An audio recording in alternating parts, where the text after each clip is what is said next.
pero bueno, ya hemos vuelto. Bueno, problemas del directo, no pasa nada. Sí, más o menos. Bueno, ¿qué tal? ¿Cómo estás? Bien, bien, bien. La verdad es que bien. No puedo quejarme con todo lo que está pasando, no puedo quejarme, la verdad. ¿Vosotros qué tal? Con el cieto adaptado, ¿no? Bueno, tirándolo como podemos. Bueno, está muy bien, está muy bien. Bueno, lo voy a presentar un poco antes. Esta es la cuarta entrevista que hacemos, ¿no? En esta conmemoración al 10º, ¿no? En este caso, terapia ocupacional en oncología, y por eso te tenemos a ti, ¿no? Bueno, pues muchas gracias por haberme invitado, ¿eh? Y un placer, ya os lo he dicho. Bueno, nos gustaría eso, que te presentaras un poco, quién eres, dónde eres, qué haces y demás. Bueno, pues yo soy Eduardo Fernández, ¿vale? Trabajo en el Servicio de Oncología Médica del Hospital Universitario de Salamanca y aparte, bueno, soy profesor de la Universidad de Salamanca e investigador del Instituto de Investigación Biomédica del IPSAL, que, bueno, que está en Salamanca. Un poquito sería eso, pero vamos, básicamente soy terapeuta ocupacional. Bueno, eso, queríamos, ahora sí, para empezar, que nos contaras, ¿no? Un poco tu trayectoria, ¿no? ¿Qué has hecho? ¿Qué estás haciendo ahora? Y demás, todo eso. Bueno, pues mira, justo ahora mismo, en este mes de mayo, nos juntábamos a celebrar los 10 años desde mi promoción. O sea que realmente ha sido hace 10 años que soy terapeuta ocupacional. Y bueno, pues básicamente me he centrado mucho en el campo de la oncología. Llevo ya en el hospital, entre la tesis doctoral, demás proyectos y como terapeuta, pues 8 años y medio. Y bueno, pues aparte también he trabajado en clínicas de neurología y en la Asociación de Daño Cerebral de Salamanca. O sea que un poquito, mezclando un poquito siempre la oncología con la parte más clínica. Y bueno, en los últimos 4 años y medio, 5, pues también compartiéndolo como profesor de la Universidad de Salamanca. Así que eso sería un poco el resumen de este poco tiempo, que tampoco es un grandísimo tiempo, pero bueno, creo que he aprovechado. Bueno, pero creo que, aunque sea poco tiempo, siempre ha sido como con un mismo objetivo, ¿no? Porque, como has dicho, enseguida ha sido enfocado a la oncología y eso.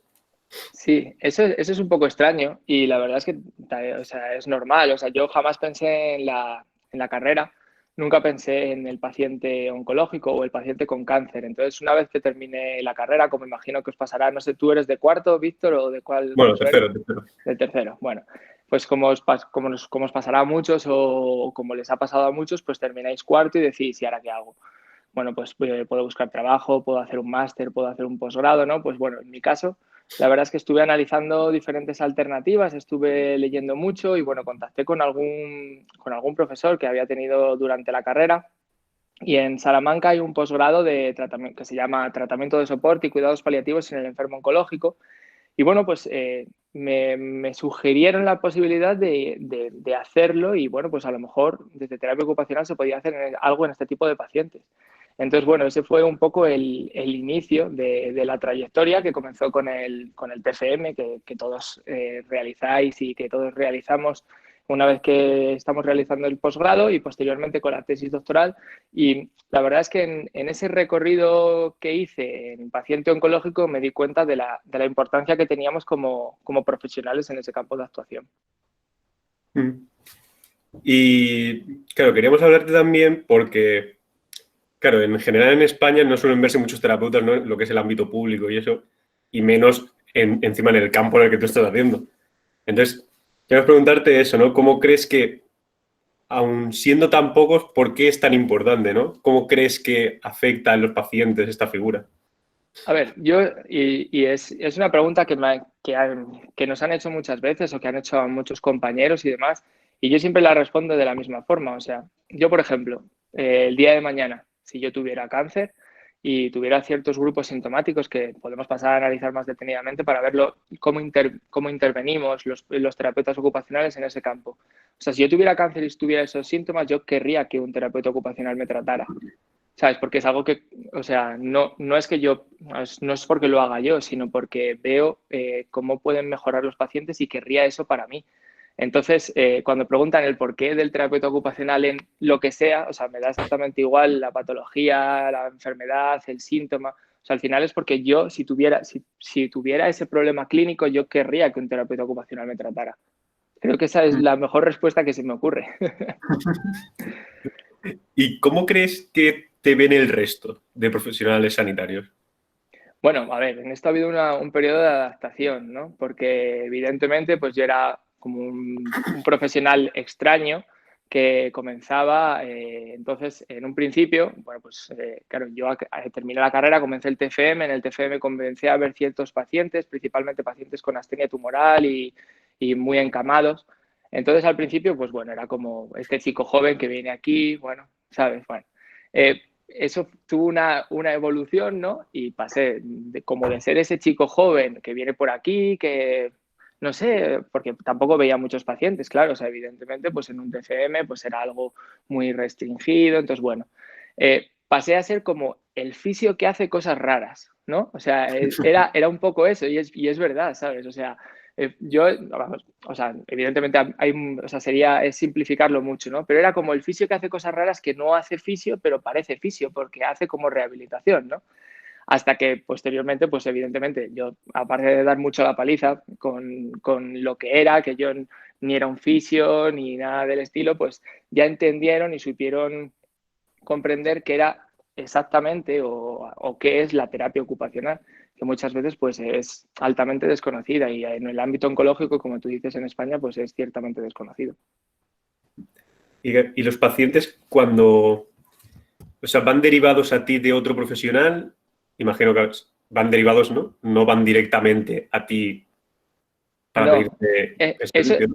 eso es un poco extraño, porque casi siempre suelen ir derivados de otro profesional, pero en mi caso no es así y es algo que agradezco muchísimo. O sea, pueden venir directamente los pacientes o incluso los familiares, porque se da y a ver, esto voy a intentarlo explicar un poco para que se entienda mejor. O sea, yo intervengo con ellos en las habitaciones, pero las habitaciones muchas veces son de dos pacientes.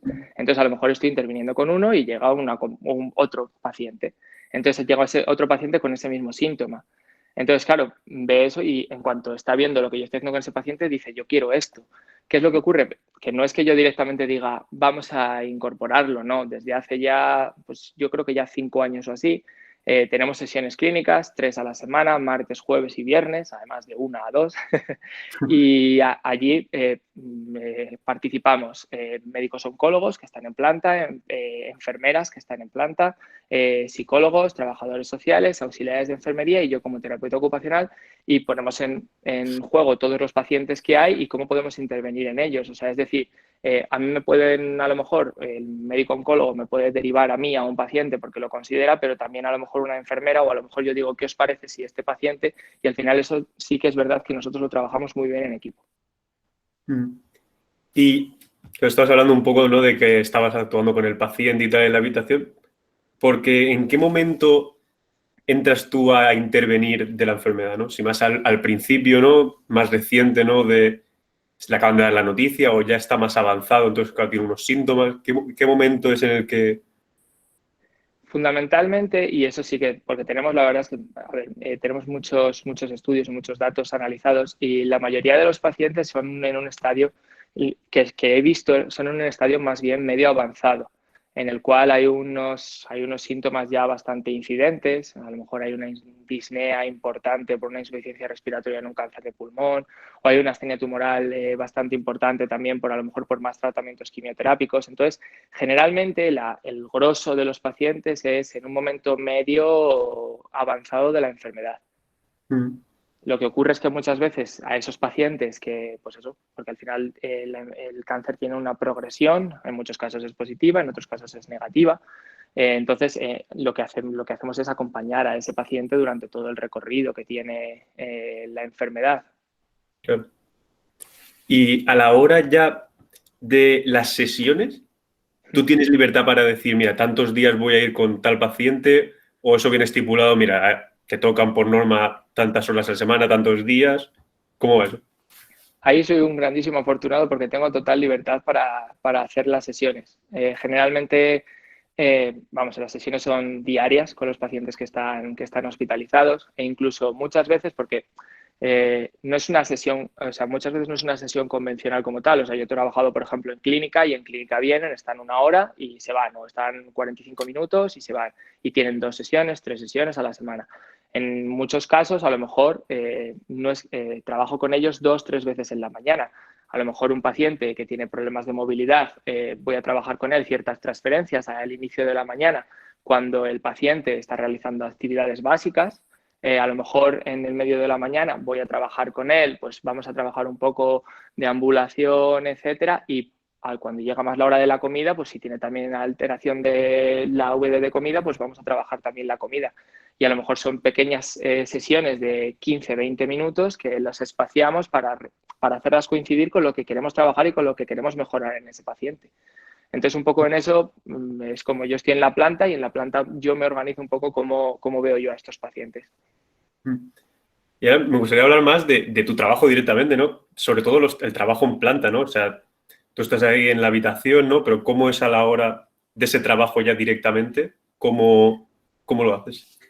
A ver, el trabajo es muy cambiante porque, o sea, prácticamente los grandes grupos sintomáticos que yo trato, porque, o sea, hay que entender o sea, yo no trato el cáncer. O sea, nosotros como terapeutas ocupacionales no tratamos el cáncer. El cáncer es una enfermedad genética y nosotros no sabemos alterar los genes. O sea, si los supiéramos alterar, yo siempre hago esta gracia, y si hay algún alumno mío seguro que me está viendo y ya me la ha escuchado, que siempre hago la gracia de que si nosotros pudiéramos alterar estos genes o pudiéramos tratar el cáncer directamente, no tendríamos ni que explicar muchas veces qué es la terapia ocupacional, ni tendríamos que decir nada al respecto. Nosotros donde intervenimos en los síntomas secundarios, o bien a la enfermedad oncológica o bien a los tratamientos oncológicos. Entonces, el perfil de paciente es muy cambiante. Los 4 grandes grupos sintomáticos con los que trabajo serían patologías respiratorias, disnea fundamentalmente, insuficiencia respiratoria. Luego, astenia tumoral, es el cansancio crónico que provoca pues, mucho encamamiento por debilidad muscular y que ocasiona una importante alteración de la funcionalidad. Control del dolor sería otro de los grandes grupos. Y por último, un grupo muy importante que es muy conocido en lo que es la terapia ocupacional, que sería la neurorehabilitación, ya sea por un tumor primario a nivel cerebral o por una metástasis. Entonces, el perfil de paciente ves que es muy variado. Entonces, no es que haya una forma de actuación específica, sino que depende mucho del perfil del paciente al que nos enfrentemos en ese caso. Y después de darle el alta, o bueno, la alta, o que salga del hospital, ¿tu trabajo continúa ahí? ¿Hay un seguimiento después? Sí, además que esa es una de las líneas que estamos trabajando ahora, porque lo consideramos importante por muchos aspectos. Primero, porque en muchos casos el hacerle un seguimiento al paciente, y esto estamos ahora con ensayos clínicos para poder demostrar de manera científica si lo que hacemos es válido o no. Entonces, tenemos como varias líneas de investigación abiertas.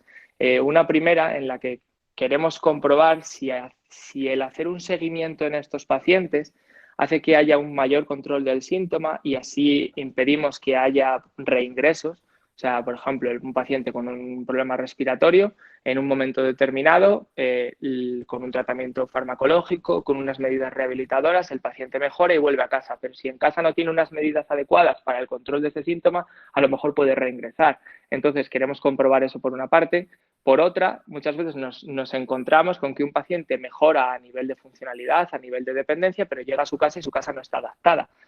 Entonces, sí, ha mejorado, está trabajando con nosotros, a lo mejor está en el pasillo del hospital, es capaz de caminar, no tiene ningún problema con algún producto de apoyo, pero llega a su casa y no puede porque tiene que tener una adaptación.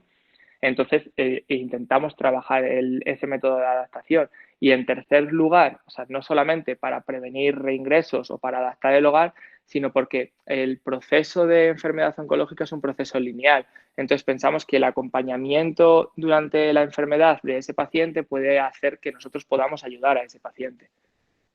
Otra cosa es cómo lo hacemos, que eso ya es más complejo, porque claro, podemos llegar a lo que podemos llegar y lo hacemos por telefónico, seguimiento telefónico, por videollamada, o incluso a lo mejor lo hacemos coincidir con algunos momentos en los que viene el paciente a consulta a un tratamiento de quimioterapia y sube, me busca, oye, ¿dónde está Eduardo?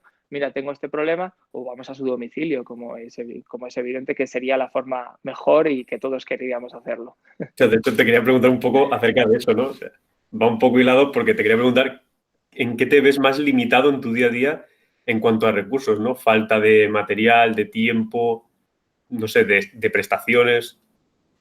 Yo, más que de material o de prestaciones, de eso no puedo tener queja en comparación con como hay muchos otros terapeutas ocupacionales, ya que la verdad es que de una forma u otra, ya sea por financiación, por proyectos o, por ejemplo, la Asociación contra el Cáncer o de alguna forma u otra siempre acabamos obteniendo los materiales que queremos. Lo que sí nos gustaría muchísimo es tener más recurso personal para poder hacer más estos seguimientos en el domicilio.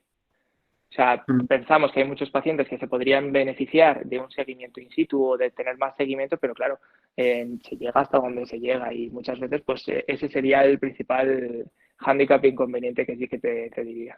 Sí, ¿no? Un poco el personal. Claro, eso es. Y queríamos preguntarte también un poco por tu figura, ¿no? Porque no se ve en todos los hospitales, ¿no? ¿Cómo ves tú que habría que defender como nuestra posición, ¿no? En plan, ¿por qué deberíamos de estar ahí? ¿Por qué no está en todos los hospitales que haya un mínimo, ¿no? Claro, aquí yo he tenido muchos debates, tengo amigos terapeutas, pero de antes que eran amigos míos, amigos que he hecho durante la profesión, compañeros de profesión de terapia, y siempre aparece este debate, ¿no? Y yo, o sea, soy como muy positivo porque creo que en los últimos años ha habido un aumento bastante importante de nuestra figura dentro de los hospitales o incluso de clínicas exteriores privadas. Pero también, aparte de ser positivo, también nos tenemos que dar un poco no sé cómo decirlo, o sea, tenemos que tener un poco de autocrítica a la hora de quizás no exigir por exigir, o sea, no podemos, o sea, si tú puedes ir a un hospital, a un gerente, a una gerencia de un hospital, a una dirección médica de un hospital y exigir que haya terapeutas ocupacionales. Y eso está muy bien, pero creo que está aún mejor el intentar fomentar por medio de proyectos de investigación, por medio de diferentes fórmulas que hay para hacerlo, el que no, tengamos cabida y demostrarlo de forma científica. O sea, yo creo que ese es el camino. O sea, vamos a ver, así es como lo he hecho yo y así es como conozco que mucha gente lo ha hecho. Y no es que es porque lo haya hecho yo, no, es que yo creo que cualquier terapeuta ocupacional que lo hiciera demostraría que somos válidos, demostraría a nivel científico cómo somos de válidos y eso es lo que nos haría poder llamar a una puerta de una gerencia de un hospital y decir, aquí tengo, estos pacientes se han beneficiado de esto, usted es ahora cuando tiene que introducirlo. Entonces yo intentaría eso. Muchas veces creo que somos muy reivindicativos y es algo muy positivo, pero no solamente la reivindicación por en sí mismo, sino vamos a hacer algo para poder reivindicarlo. ¿Y tú qué consejos le darías a esos pacientes, ¿no? Que están con cáncer ahora en el aislamiento, ¿no? Que están ahí, que no pueden salir, ¿no? Entonces, ¿tú qué recomendaciones le darías para mejor, pues eso, ¿qué recomendaciones les darías? Sí, a ver, lo primero, y eso porque lo estoy haciendo todos los días, lo primero que hay que intentarles transmitir es tranquilidad. O sea, es decir, muchas veces, y yo hablo de, pues no sé, ayer, por ejemplo, o sea, vienen muchos pacientes y evidentemente ahora mismo con la pandemia que hay de la COVID-19, pues ha habido muchos servicios de sanidad que se han interrumpido, ¿vale? Muchas cirugías, etcétera. Lo primero que quiero transmitir es que ellos tengan la total tranquilidad de que los tratamientos oncológicos no se han interrumpido. O sea, cualquier paciente que quiera acceder a un tratamiento oncológico puede acceder a él. Otra cosa es, y eso evidentemente se habla con los pacientes y se les dice, usted tiene un tratamiento de quimioterapia esta semana, puede ponérselo esta semana o a lo mejor usted ahora mismo está inmunodeprimido, tiene riesgo, mucho mayor riesgo de contraer el virus, entonces a lo mejor vamos a retrasarlo 3 semanas y es el paciente el que toma esa decisión.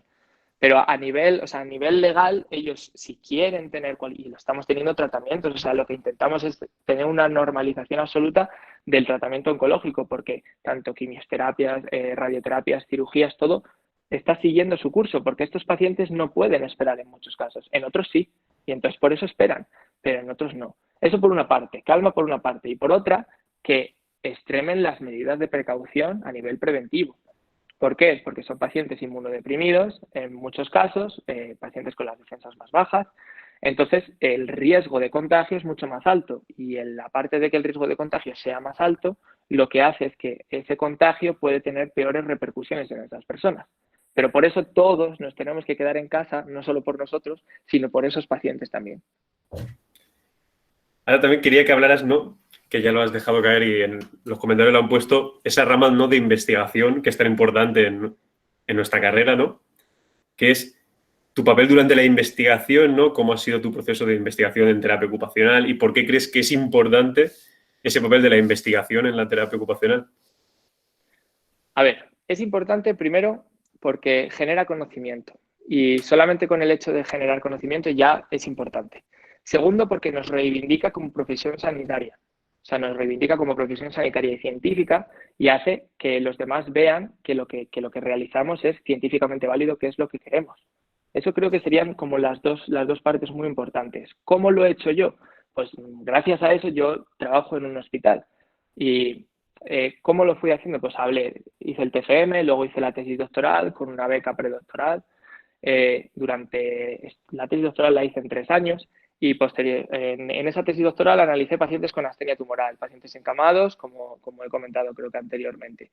Mientras estaba realizando y veía esto con estos pacientes que tenían este síntoma de fatiga crónica, pacientes generalmente con estadios avanzados, incluso en estadios ya paliativos, observamos perfectamente cómo estos pacientes mejoraban su funcionalidad, mejoraban su calidad de vida, mejoraban muchos aspectos que analizamos a nivel clínico, que tendríamos que ponernos a analizar más detenidamente, ¿no? Pero durante la ejecución de este proyecto me di cuenta de que los pacientes respiratorios también podrían tener cabida. Entonces, posteriormente a mi tesis doctoral, solicitamos financiación y nos financiaron otros 2 años para poder llevar a cabo el proyecto que queríamos con pacientes respiratorios. Una vez que habíamos pasado esos 5 años y que teníamos toda esa evidencia de cómo poder intervenir y cómo se mejoraba en estos pacientes, ya es cuando pudimos ir a la Gerencia Regional de Salud, en este caso de Castilla y León, que es mi comunidad, y decirles esto es lo que ha ocurrido y a partir de esto incluyeron la figura del terapeuta ocupacional. Pero estamos hablando de un recorrido de 5 o 6 años de intervención en los que se intervino con más de 500, 600 pacientes en total. Y evidentemente cuando tú intervienes puedes obtener beneficios o no obtenerlos. O sea, nadie sabía cómo iban a responder estos pacientes. Lo podíamos intuir porque, o sea, yo no he hecho nada extraordinario. Lo único que he hecho es aplicar lo que ya conocemos en pacientes respiratorios, por ejemplo, como la EPOC, a este tipo de paciente oncológico o en pacientes que no tienen cáncer pero que sí tienen un encamamiento prolongado, por ejemplo en geriatría, que lo vemos muy, muy a menudo, cómo mejoraba su dependencia, pero teniendo una vez los datos para luego poderlo hacer. Y creo que es la única fórmula de poder introducirnos en muchos sitios y sobre todo de demostrar la valía y lo que tenemos que hacer. Aparte de que es nuestra obligación. O sea, nuestra obligación como sanitarios y como científicos es la investigación. ¿Por qué? Porque no solamente es introducirnos, o sea, una vez que estamos en el tratamiento, en la intervención clínica de muchos pacientes, lo que tenemos que hacer es mejorar nuestras intervenciones y eso solo se consigue con investigación.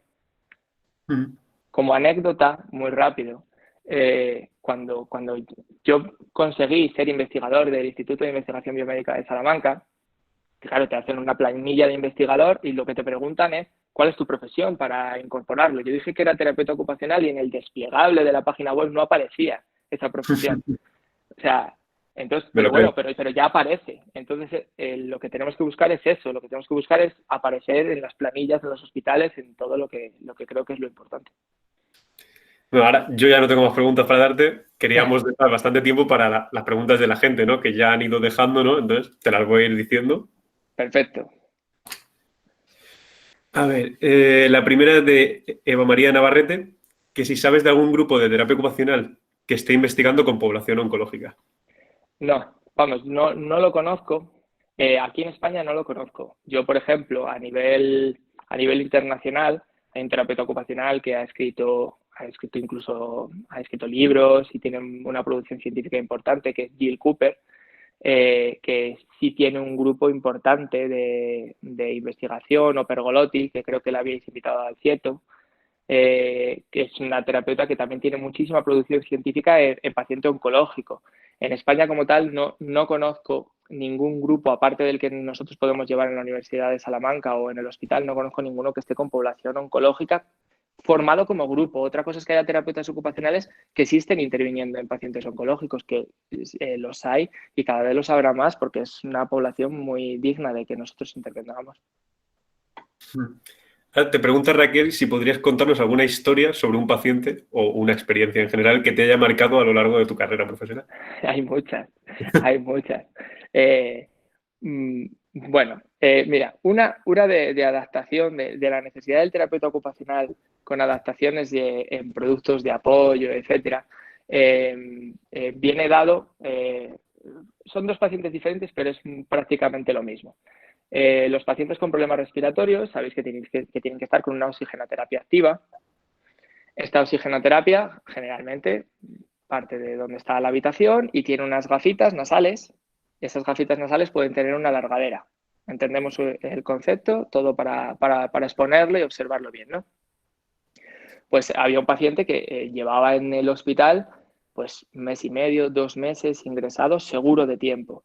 Y él solamente se podía mover lo que le daba la alargadera. O sea, no puedes, o sea, una alargadera no la puedes hacer de 35 metros porque va perdiendo oxígeno, entonces no se puede hacer. Entonces este paciente no podía salir de la habitación. Pues lo que hicimos fue, o sea, porque era un paciente de cuando yo comenzaba, cogimos un andador con una pequeña bombona de oxígeno, esa bombona de oxígeno le añadimos las gafas nasales y con eso ya el paciente pudo salir. Una pequeñísima adaptación. Y luego, como anécdota importante, o sea, como anécdota de algo muy importante que muchas veces obviamos, es un paciente que se fue a su domicilio. Hay una gran incongruencia con estos pacientes respiratorios y es que conocéis las mochilas, los concentradores de oxígeno pequeñitos, ¿vale? Pues esos concentradores de oxígeno a nivel del Sistema Nacional de Salud solamente se pueden prescribir cuando un paciente realiza una prueba de esfuerzo y en la prueba de esfuerzo tiene parámetros inferiores a un punto de corte.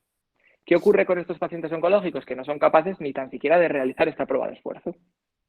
Entonces, como consecuencia de esto, no se le pueden prescribir estas mochilas de oxígeno. Entonces, están en su casa, condenados a estar en su casa porque les dan una bombona gigante que ellos no pueden movilizar. Pues a este paciente le encantaba bajar al bar a jugar la partida. Pues vivía en un primero, el bar estaba abajo y lo que hizo fue tirar la largadera por la ventana y meterla en el bar para poder jugar la partida abajo. Eso creo que con una adaptación muy sencilla se podía corregir.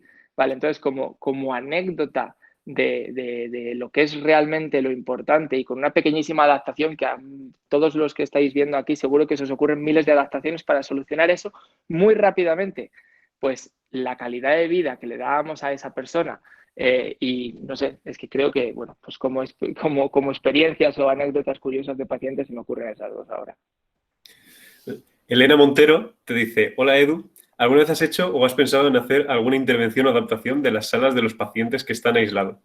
Puesto que muchas veces se encuentran con una alta privación sensorial, ¿no? Alguna adaptación, sí. Y eso, lo que pasa es que eso, generalmente hay pacientes aislados, pero principalmente el aislamiento de pacientes oncológicos es en pacientes hematológicos, porque están en el TAMO cuando hay un trasplante de médula y yo en paciente hematológico no intervengo, solo intervengo en paciente oncológico. Pero sé que hay ciertos estudios que intentan adaptar mucho y lo que sí hemos propuesto ahora y estamos esperando que nos lleguen son gafas de realidad virtual. Gafas de realidad virtual que el paciente se puede poner en su habitación donde él está, se pone la gafa de realidad virtual y puede estar en cualquier parte del mundo. Entonces, eso le puede ayudar a nivel sensorial de una forma virtual, evidentemente, pero que le puede ayudar mucho en esa privación sensorial. Eso sí que lo estamos trabajando y sobre todo con niños. Esto lo estamos trabajando con niños con cáncer. Rosa te pregunta, te dice, hola, ¿has encontrado alguna dificultad a nivel emocional para gestionar el trabajo con este colectivo? Sí, vamos a ver. Evidentemente trabajamos con personas y yo sobre todo, y esto también nos lo preguntan mucho, porque tú llegas a empatizar y llegas, en muchos casos, llegas a tener pacientes que son tus amigos, entre comillas. O sea, es muy complicado la relación terapéutica, sobre todo porque imagínate, comienzo con un paciente en una fase precoz de la enfermedad. Ese paciente evoluciona de una forma desfavorable, estamos hablando de una evolución de 1 o 2 años en los que llevas interviniendo con él. Pasa a una fase mucho más avanzada, en esa fase más avanzada han pasado 3 años, tú llevas 3 años viendo a este paciente, a lo mejor diariamente durante mes y medio, luego se va, le hace seguimiento en su casa, luego vienen consultas, te busca, pasa una fase paliativa, ya han pasado 4 años y luego hay pacientes que fallecen. Entonces, claro, tú al final tienes una relación con una persona de 4 años de evolución que evidentemente a nivel emocional, o sea, es imposible, pues eso, hay con personas con las que conectas y ahora pues me vienen a la cabeza pacientes que, bueno, pues a lo mejor llevan conmigo mucho tiempo, pacientes que incluso han fallecido, que evidentemente es imposible no tener un vínculo emocional. Pero bueno, para eso la forma que tenemos de afrontarlo es al final en equipo todos y pues muchas veces pues hay pacientes que están en planta y la planta es una fiesta porque ellos son una fiesta en sí mismos, porque son grandísimos seres humanos y es así, y cuando muchas veces pues los pierdes o eso, pues como te puede ocurrir con cualquier otra persona. Es muy complejo la relación terapéutica en este caso. Bueno, ahora hay 2 preguntas que van un poco ligadas de Nerea y Soraya, que si intervenís en grupos o individualmente y con familiares. La intervención mía solamente es de manera individual, ¿vale? Pero porque fundamentalmente trabajo en las habitaciones, entonces se trabaja de manera individual. Y por supuesto, la intervención con las familias es fundamental. Y en la intervención con las familias yo creo que es desde 2 puntos de vista. Primero, porque yo con el paciente estoy un ratito al día, imagínate 1 hora de sesión, pero el familiar está 24 horas. Entonces, si yo necesito, yo le dejo pautados ejercicios o le dejo pautas para que ese paciente no esté encamado, ese paciente tiene que caminar, ese paciente, lo que sea, o sea yo tengo que enseñar al familiar y tengo que convencer al familiar de que tiene que hacerlo. Eso en el hospital, pero es que en el momento en el que se va de alta, la importancia de trabajar con las familias es muchísimo mayor. ¿Por qué? Porque ahí ya sí que lo perdemos de vista. En el hospital sí que, pues no sé, por las tardes pasan mis compañeras enfermeras, ¿has hecho los deberes de Eduardo? ¿No has hecho los deberes de Eduardo? Que es cuando no los veo, pero en casa necesito eso y por supuesto el familiar es un aliado muy importante, primero para conseguir que el paciente mejore y también porque tenemos que hacer caso a ese familiar. O sea, ese familiar puede necesitar un soporte emocional y entonces en la sesión clínica se lo diría a mi compañera psicóloga para que vaya a ver a ese familiar. O sea, al final el trabajo en equipo es lo que hace que se beneficie el paciente y su entorno. O sea, cuando se habla del paciente yo creo que no se habla solo del paciente en sí mismo, sino que se habla de todo el conjunto. Vale, pues seguimos con las preguntas, que quedan algunas. Diana te dice, hola Edu, estoy realizando el TFG sobre la importancia de la motivación y el autoconcepto en la rehabilitación desde terapia ocupacional. ¿Vosotros trabajáis y tenéis en cuenta estos conceptos? Si los trabajáis, ¿cómo lo hacéis? Para nosotros el aspecto motivacional, y esto es algo que también nos han preguntado muchas veces, el aspecto motivacional es muy fácil. O sea, es mucho más sencillo que en otras patologías. ¿Pero por qué? Porque la palabra cáncer, que muchas veces genera prejuicios asociados, conlleva intrínsecamente un aspecto motivacional en el paciente, en la mayoría de los casos. ¿Qué puede ocurrir también? Todo lo contrario, que haya un rechazo total a la enfermedad y eso hace que el paciente esté completamente desmotivado. A mí solamente se me ocurre la forma de actuación en ese caso, sí que ahí tiene que ser en equipo completamente. En equipo, o sea, es imposible que yo solo pueda motivar al paciente, sino tendremos que ser todos los profesionales, incluso a lo mejor ahí tenemos que pedir que la figura por excelencia sea mi compañera psicóloga, ¿vale? Pero tienen que ser todos los profesionales y evidentemente ahí también está muy importante todo el entorno de ese paciente. ¿Por qué? Porque lo que tenemos que hacerle ver a nivel motivacional es que tiene que realizar lo que le pedimos, pero no porque queramos motivarle, sino porque él sea el consecuente de querer un cambio en su patología. Bueno, Diana también te preguntaba que si tenéis alguna forma de evaluar esos conceptos. ¿A qué concepto se refiere? Claro, esto es la misma Vale. sobre este tema. No, la verdad es que no utilizamos ninguna estrategia o instrumento estandarizado, pero porque y ahí sí que nosotros tenemos mucho cuidado, porque el paciente oncológico se somete a muchos temas de investigación y muchas veces hay una grandísima sobrecarga de instrumentos que utilizamos con estos pacientes. Entonces, no hemos introducido ningún instrumento que mida esto y creo que a lo mejor es algo que podríamos introducir sin ningún problema. Aspecto a mejorar. Mar Ferrandiz te pregunta cuando una persona con la que tiene un vínculo muy grande está un poco... que ¿cómo te preparas a nivel psicológico para afrontar, imagino que la pérdida de un paciente con el que has estado años? Nos has hablado un poco antes, ¿no? Pero esa preparación, ¿no? Si haces... Sí, a ver, o sea, no es que sea una preparación, sino que es muy importante la despedida también con esos pacientes. Y la despedida siempre y cuando el paciente quiera, evidentemente. O sea, en muchos casos, pues igual que un paciente se quiere despedir de un amigo suyo, se quiere despedir de un familiar, pues también se quiere despedir de los profesionales que hemos estado con él.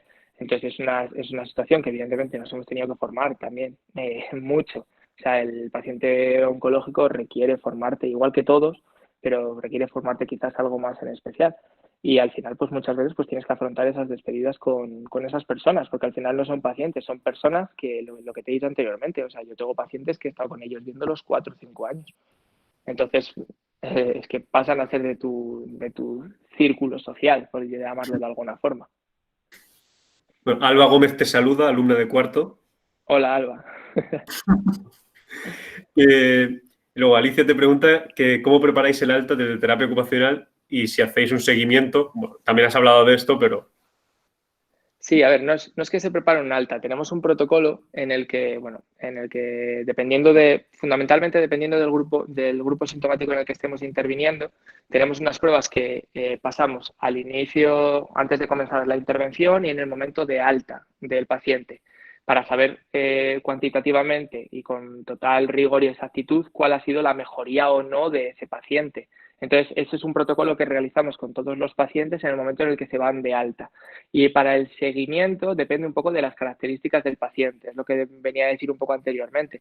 Habrá pacientes que requieran continuar con un seguimiento in situ en su domicilio, a lo mejor porque necesitan más rehabilitación en este caso. Otros pacientes que solamente será un seguimiento telefónico para cerciorarnos de que están haciendo las cosas bien, lo que le hemos mandado para estar en casa.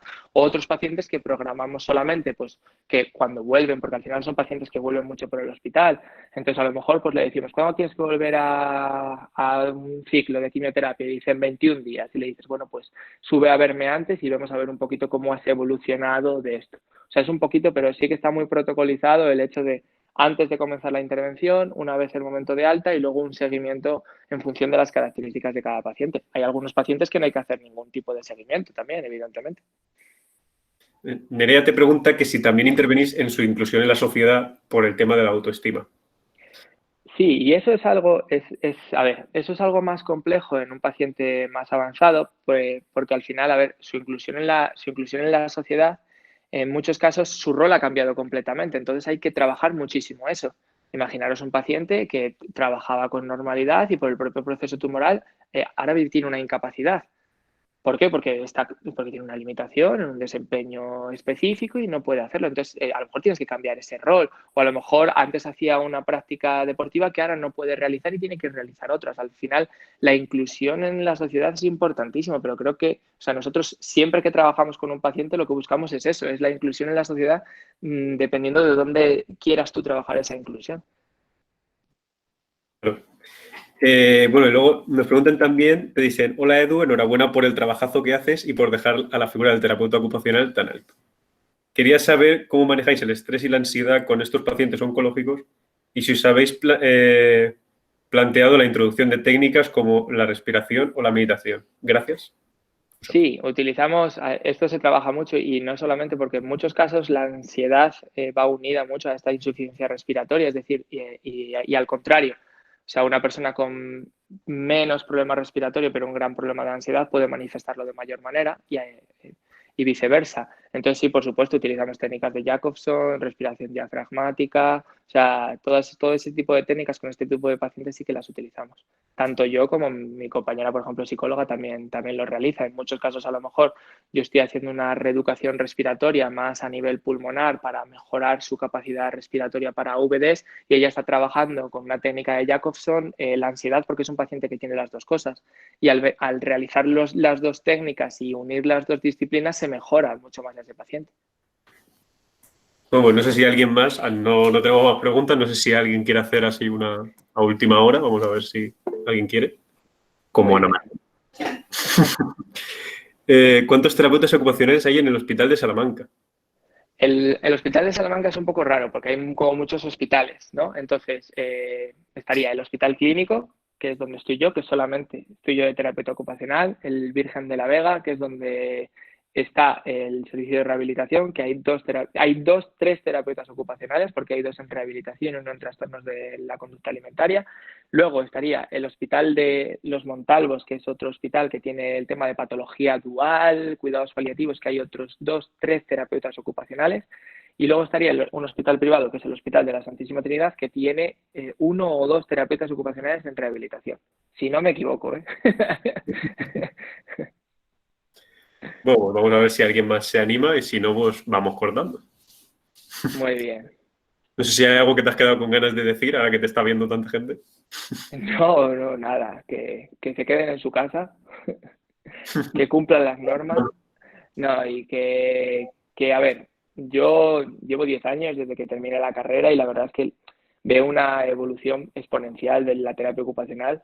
No es sencillo la evolución y en muchos casos querríamos que fuera mayor y mejor, evidentemente, y hay muchos aspectos en los que estamos muy precarizados, pero creo que hay que tener el punto de vista positivo de que cada vez hacemos las cosas mejor y cada vez somos más haciendo más cosas mejor, por lo que eso solamente puede que retroalimentarse, pienso yo. Lara te pregunta que además de Salamanca y Barcelona, si hay, espera, se me ha movido, si en España hay más figuras de terapia ocupacional en oncología. Que yo sepa como tal, o sea, lo que sería trabajando en un servicio de oncología, creo que no. Otra cosa es que haya, por ejemplo, en asociaciones, por ejemplo, de niños oncológicos, creo que sí que hay más terapeutas ocupacionales trabajando, o por lo menos terapeutas ocupacionales que tienen convenio con esa asociación. Por ejemplo, yo conozco el caso de terapeutas que tienen su clínica privada, por ejemplo, en el ámbito pediátrico, y tienen un convenio con una asociación de niños oncológicos y prestan sus servicios. De eso sí tengo conocimiento de ello. Igual que también tengo conocimiento de gente que ha comenzado ya a hacer estudios en población oncológica.